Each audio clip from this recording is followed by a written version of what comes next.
It's the Locked On Flyers podcast for Thursday, January 11th, your daily dose of Flyers news, analysis, and high quality content that is pretty pretty happy that Jamie Drysdale got a great welcome into Philly. He did. He did. People were excited. We're going to talk about that game versus the Habs. We're going to get into more about Jamie Drysdale and any questions that y'all had about him and the effect of the trade, all on today's show. You're Locked On Flyers, your daily podcast on the Philadelphia Flyers. Part of the Locked On Podcast Network, your team every day.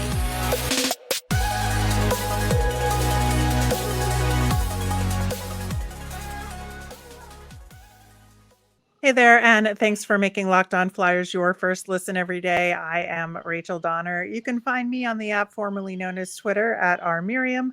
I'm here with Russ Cohen, who is coming to you from the Wells Fargo Center parking lot. You can hear the noise back there. He's on all your favorite social media apps at Sportsology.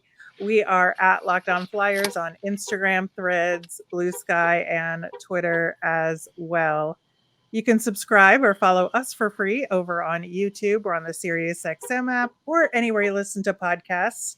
Subscribe, you'll get our latest episode as soon as it's available here on the Locked On Podcast Network, your team every day. Russ, man, that was a game versus Montreal there. A lot of missed shots, but a lot of excitement too. Yeah, in the end, there was a lot of excitement, but in a lot of that game, there wasn't. It was a record-setting first period, though, because the Montreal TV folks let me know that with Sam Ersson giving up the 2 goals on 2 shots but no saves, it's only the second time it's happened in the history of the NHL, and like the last time was something like 17 years ago or something. So kind of an odd situation. I knew I was watching something odd at that time, right? They're odd goals, and I was just like, all right, let's see what happens here. Drysdale looked good. He looked really good on the power play. And the inexplicable part is after they score on the power play, him to Frost, nice play. He reverses position. Frost has that skill. This is why I tell people you keep Morgan Frost, because when there's 2 skilled players like that, it's really noticeable, especially on a power play, right? But then on the next power play, they only put him out there for like 20-something seconds, and then they come back on the last 6, and it's like, why did you do that? You scored on the last power play. None of that made sense. So there's still technical issues with this power play. Yeah, but I absolutely think that the potential is there for some improvement. It was, as the broadcast like to emphasize to us, the 3rd game in a row that the Flyers have scored on the power play, which, is progress, but I think things could be better. And I think you're right that, they just have to figure out when and how to use Drysdale a little bit more consistently as time goes on. I don't expect it to be perfect right out of the gate, but I think this was some good learning experience for the team and coaching in terms of how to deploy him a little bit better in the future. Yeah, no doubt. I think it was the first time since December of 2022, I was told, that they had, the power play connecting like this. So that's another stat that came out of this game. Yeah. I think, like I said, I think just a lot of like little experimentation happening out there with Drysdale in different usages, just to see where he would fit best. And I think that's the right move for his first game, honestly, is to just try and learn as much as you can. Yeah, but next game, don't go 11-7. He needs to play with a partner all the time and get used to that. And yeah, the 11-7 was not proving to be smart for tonight. It just wasn't. But, they managed to get past it, so that's fine. But, we all were seeing the flaws in it. Yeah, well, we've known the flaws in the 11-7 here for a while now.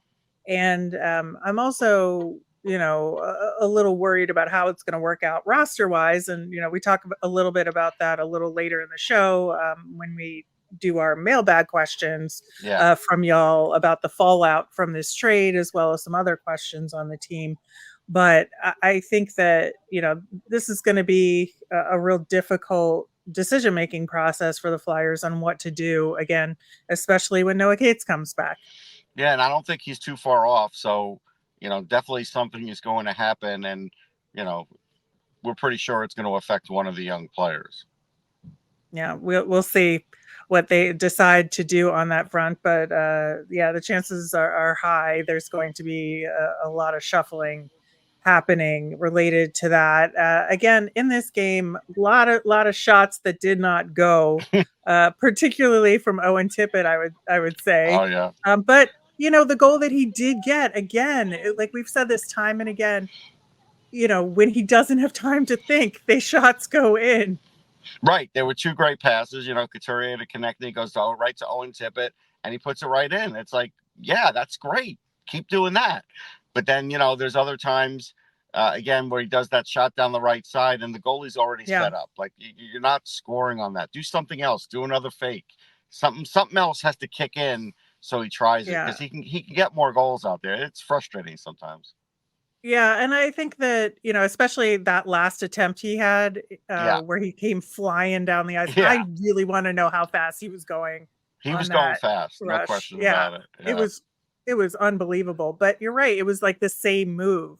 So even though it was kind of a washout because he literally crashed out, but Primo really did know where to be, and it wasn't that difficult for him to stop it. Primo had a great game too. He had a great game. I mean, he was reading the play. He was ahead of the Flyers a lot of times, knowing where the shots were going. Late there was one really great chance that he made that leg save, and he did something that I don't see a lot of goalies doing. Rather than hugging the post, he had his one leg wrapped around the post, and actually that's what made the save. So really good. There was that one goal that was reviewed, and he also saved that. I mean, that was weird because at the last second he pushed his glove up, and it kind of pushed the puck on end after like ricocheting off a couple players. So they didn't get a goal there either. So no, Primo was really good. No question. Yeah. I think, thinking about other guys in the game, Morgan Frost, man, when he has just a little bit of space. That's it. I love his shot. He's just so smart about it. And I know it was on the power play, but still, and he's going to naturally have a little bit of space. But if he can, just create a little more space, or other guys can work with their positioning to give him that space, I think that's equally a way to do it. Like the sky's the limit for Morgan Frost, honestly. Yeah, if he could do that, there's going to be some great improvement. But he also has to get the opportunity. You got to keep giving him that opportunity. You can't just hey, if he doesn't do it in a game or two on the road trip, start straying to something else. You got to stay with it with these young guys. A lot of times moving them around is not the answer. Yeah, absolutely. I think, you look at overall Owen Tippett with a ton of shots on goal, but, so did Coots, so did Forster. Even Lawton, I think, had a really great game as far as getting involved. Yeah, he was definitely involved. We still don't know why he's on the power play, but he did get involved every other way. I mean, him on the power play still makes no sense. I understand, you wanted to put him on the penalty kill. You gave him some more minutes last year. It made sense. But putting him on the power play, I think that's a failure. I'm sorry. Just go with somebody. You got other guys. Yeah. I mean, I understand they're just trying things at this point, but I do think that Scott Lawton's talents are better served elsewhere on the team, especially on the PK and in key 5-on-5 situations. Absolutely. Yeah, at the start of the game, I will say that I was happy that both goalies were wearing pride tape, and probably, 10% of the guys. So, that's an improvement, and that was good to see. Yeah, it was very interesting to have Drysdale be number 9 to kind of eradicate the ghosts of that number on that front. So that was good, I think. It was good. It was positive. It was nice. A much better feel than when all that went down. So I was very happy about that. Yeah, me too. Absolutely. But yeah, Sam Ersson comes up big in the shootout again. He's just so good at it. Yeah, the save on Caulfield was a good save. He just got that, and it was a really big save. Yeah, absolutely. But so another W in the books before this important road trip. We're going to talk more about that road trip on tomorrow's show, but coming up next, y'all had a ton of really good questions about the fallout from the trade, plus some other Flyers questions, and we will get to those coming up next.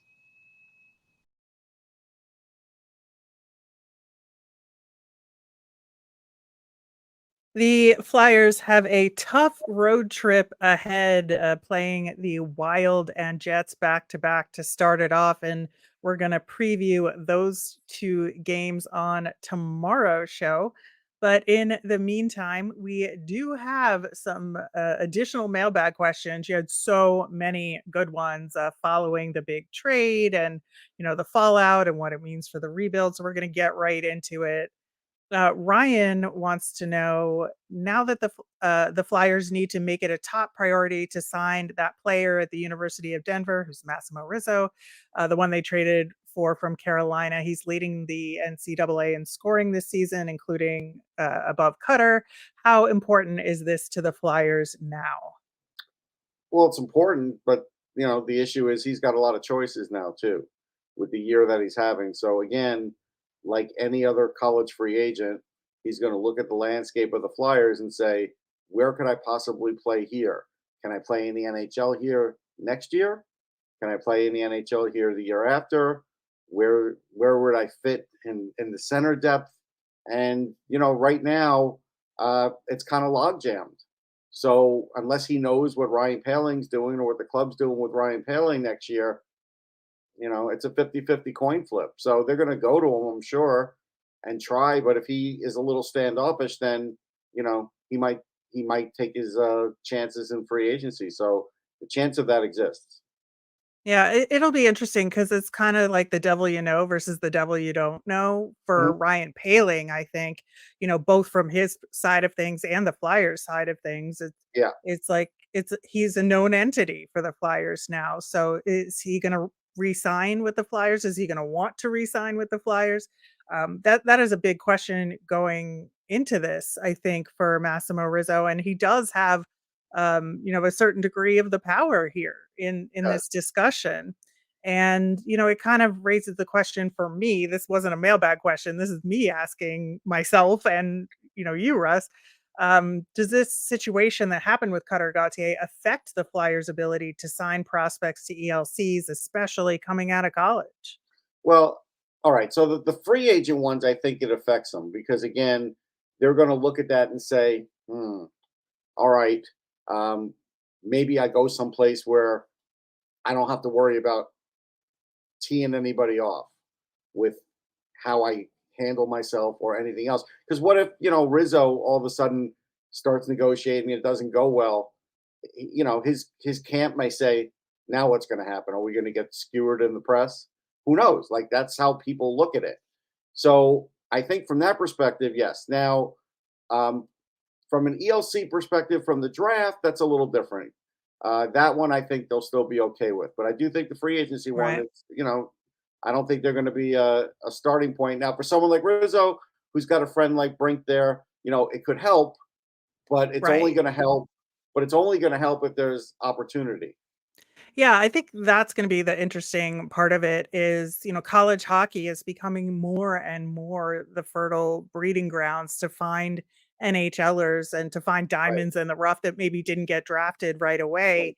Right. And, I think that it's important for the Flyers to be able to maintain positive relationships with their prospects that are playing college hockey.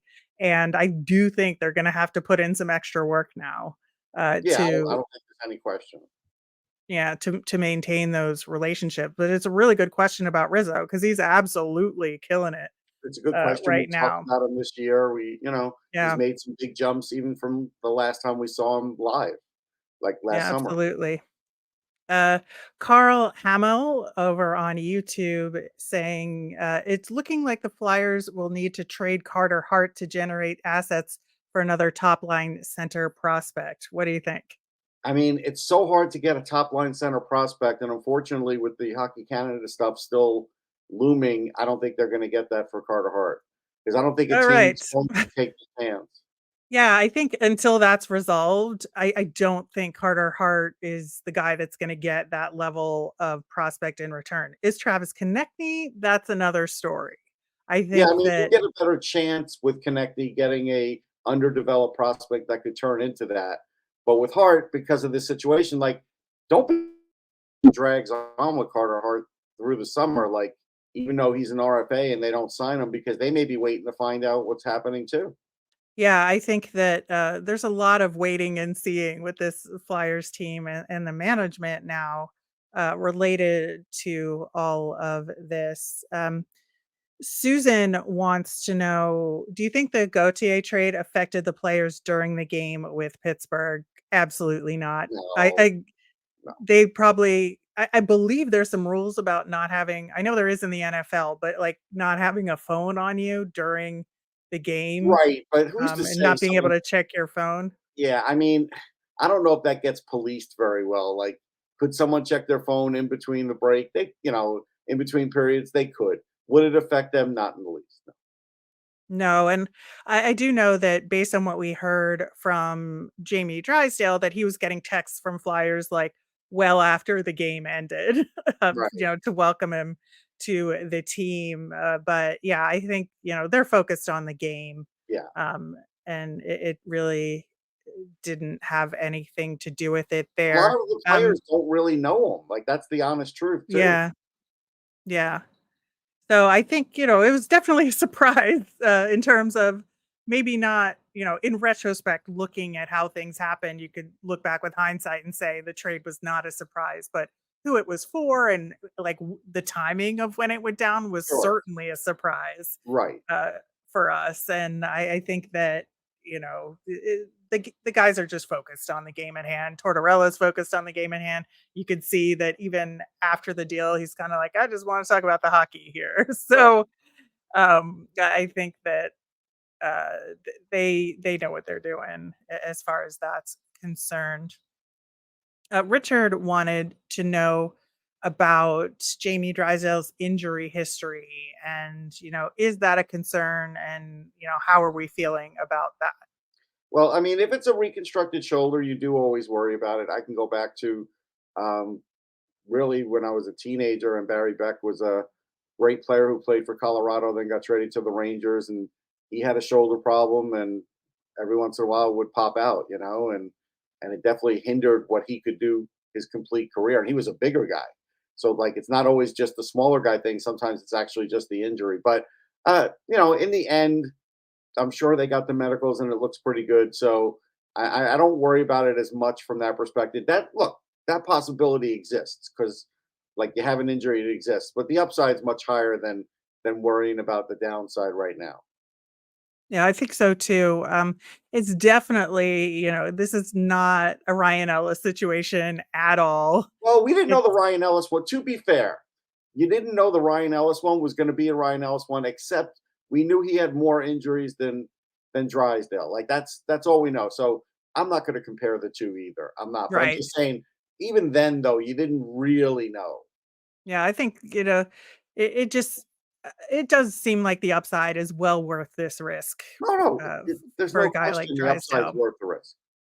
Yeah, absolutely. And looking forward to seeing more of him on the Flyers as we continue. In the meantime, you all had some amazing questions this week, and some of them are indirectly related to the big trades. Some of them are not, including stuff about LTIR, potentially moving up in the draft, and some good prospect questions. We're going to get to those coming up next. It's the halfway point in the season, Flyers fans. Regardless of where you are in the current standings, I want to remind you that you could win big by playing daily fantasy hockey on Sleeper, the official daily fantasy app of the Locked On NHL Network. Sleeper is our number one choice for daily fantasy sports and especially daily fantasy hockey because with Sleeper, you can win 100 times your cash in daily fantasy hockey contests. Fans can also play daily fantasy NFL, NBA, and MLB and college football when they're in season on Sleeper, and entries can be made in under a minute. All you have to do is pick whether NHL superstars like Connor McDavid, Sidney Crosby, or Austin Matthews, plus the new guys like Connor Bedard when he's playing, will record more or less than their sleeper projections for things like goals, assists, saves, plus minus, and more in a given game. To win 100 times bet on Sleeper, you need to correctly predict the outcome of 8 player stats You heard me, Flyers fans. You can win 100 times your money playing daily fantasy hockey with Sleepers, so start paying attention and nail your picks so you can start winning big. Use promo code LOCKEDONNHL and you will get up to $100 match on your first deposit. Terms and conditions apply. That's Locked On NHL. See Sleepers terms of use for details and locational availability. Locked On has launched the first ever national sports 24/7 streaming channel on YouTube. Locked On Sports Today is here for you 24/7, covering all the top sports stories of the day with local experts of Locked On, plus our national shows covering every league like Locked On NHL. Go to Locked On Sports Today on YouTube to subscribe. Russ, William had a question related to our cap discussion from yesterday's show, saying the Flyers have not used LTIR for Ryan Ellis all this season. Are they still eligible? I know there's an LTR limit of some kinds, but how do teams have 4 or 5 players on LTR for over 12 million and the Flyers haven't put Ryan Ellis on it? So the answer to this is that they haven't had to because they've had the cap space. Right. People only use LTIR if they're going to go over the cap Correct. with this. So, yeah, the Flyers have just used regular IR for him and Noah Cates this season. Well, And Cates is going to come back now, so they can't. right. But they could. Well, They still could put him on LTI and put Ellis on it if they wanted to. well, I think they might have to when Noah Cates comes back. Yeah, when Cates comes because back, they will. Yeah, because they won't have the space for his Sure. salary on there. They won't have the roster space either. So Oh, that's going to be that's a another. whole other thing. That is a whole other ball of wax. But as far as the cap goes, that's when they'll use LTIR Right. because it's just kind of like a extra overage Yes. situation. But it's like break glass in case of emergency is LTIR. Yeah. Adam wants to know, where does Denver Barkey fit into the center depth now that Cutter Gauthier is no longer in the picture? Well, I mean, it's not so much where he fits in the center depth. It's because it's like, well, what do you imagine him to be? And right now I imagine him as a third line center if he makes it. So I think he's a third line center if he makes it. Cole Knuble would only be bottom pairing. McPherson, same thing. McLaughlin, same thing. So, he's the only guy that maybe has a chance to be a second line center. But right now, I don't think they have a guaranteed future second line center, and they definitely don't have a first.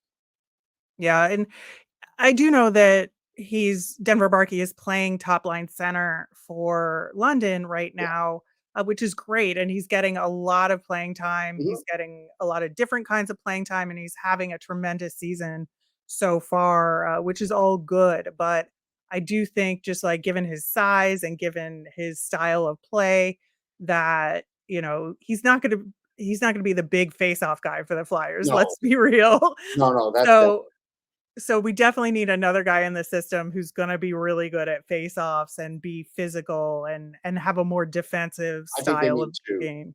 Yeah. Yeah. But I do think Russ is right in that Denver Barkey would make a really good 3C, I think, in the future Yes. for the Flyers. At the Dew Burner, hopefully that was how you intended to have your username pronounced, said Philly should use that second, assuming the second round pick that we got from Anaheim to trade up in the draft to get Kaden Lidstrom. He's a better version of Cutter. I think it would be funny to see. Okay.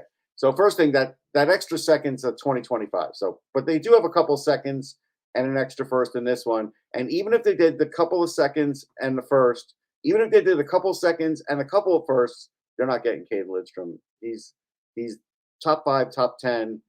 They're not going to be able to get him. Not for that. Remember, it will take more than that. And it will take a player of some certain ilk that's guaranteed to make it.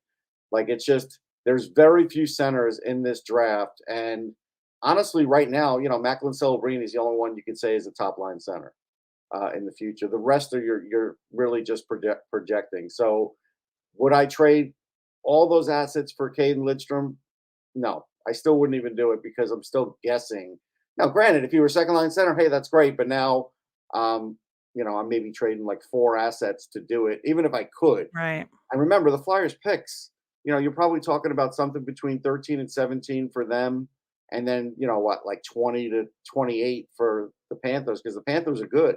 The Panthers could Yeah. end up being like a 30th pick. So not the greatest bargaining chips either to try and get up. The second rounder that they have for Columbus is a good one because that'll be, maybe in the first 5 picks of the second round. But still, I don't think it's getting you in the top 10. Yeah, I don't think so either. And I think your point about this not being a great draft for centers still stands, and that maybe the year after they would be in a position to get an additional pick or do something with what they're doing at the trade deadline to get an additional 2025 first Right. rounder that may be, the right If there's somebody asset. they've identified and they say, "Hey, we can go after this guy for next year," then that's a plan. That's good. For this one, there'll be centers with their second first round pick. Like I said, I gave a strategy yesterday, but in the short, that I would go after that center with the second first round pick in this first round. Yeah, I think that is the right strategy. Mark says, I have a question and more than a little concern about Owen Tippett. Do you think there'll ever be a time when we stop saying he's an elite scorer who's having bad luck and start being realistic that maybe his talent level is not where we thought it was? Yeah, I think that time's coming because the Flyers have to decide whether they're going to give him a semi big contract, and they've kind of held off on it, hoping they would see at least the guy they saw last year, and they're not seeing that. So that's a tough decision. I mean, I think at this point it's safe to say he will never be an elite scorer. That's fair. That's easy. But the rest is, can he be a 25 goal guy every year? That's going to be the next question to determine his next level of pay. Right, and he's at 1.5 now. That was a 2-year deal, which expires at the end of this year, Right. and, the Flyers were able to get him so inexpensively because he hadn't proven himself yet, and this was like Correct. a prove it contract, and now Yep. we're in a prove it year, and so far, I would say he's maybe earned a slight increase, but not much of one, No, and he's and not even a center, so you're talking, maybe he could stretch it to 2.5, but yeah, I would say that's the max out for him right now. But even if you're the Flyers, do you invest in this guy long term, knowing what we know now? right, because he'll want 2 or 3 years, and that's Yep. you have to Yep. decide, is Owen Tippett gonna be there when Mitch Kopp is there? That's what you have to decide. Right. I think that's a really big question. God, the Flyers are racking up big questions. There's a lot of Uh, questions, but, yeah. all you have to do is look at Cap Friendly, and you realize all the questions. Yeah. It's like leading up to this trade deadline, this is going to be a very delicate process for the Yes. Flyers overall. You And have to have a all of, strategy way in advance. It can't as an organization, nothing should be able to catch you by surprise come the deadline. Exactly, and I think that, they're gonna have to do a lot of legwork and be prepared for a lot of different scenarios to come up Yeah. in terms of who they decide they'll wanna trade and who's gonna stay. I think that analytics group is gonna prove their worth, I think, a lot, as part of this trade deadline, I agree. I and mean, that's off what they're season there as well. for reports like Yeah. that. That will do it for today's show. Tomorrow, we are going to preview that Wild and Jets back to back. It's going to be a tough, tough set of games for the Flyers on the road. As a reminder, we always want to hear from you. So if you've got questions you want us to answer on the show, send them in via Twitter at Locked On Flyers. You can email us at lockedonflyers@gmail or comment over on YouTube. I'm Rachel. I'm on Twitter at rmiriam. That's RMIRIAM. I'm Russ. I'm at Sportsology, SPORTSOLOGY. Have a great day, everyone.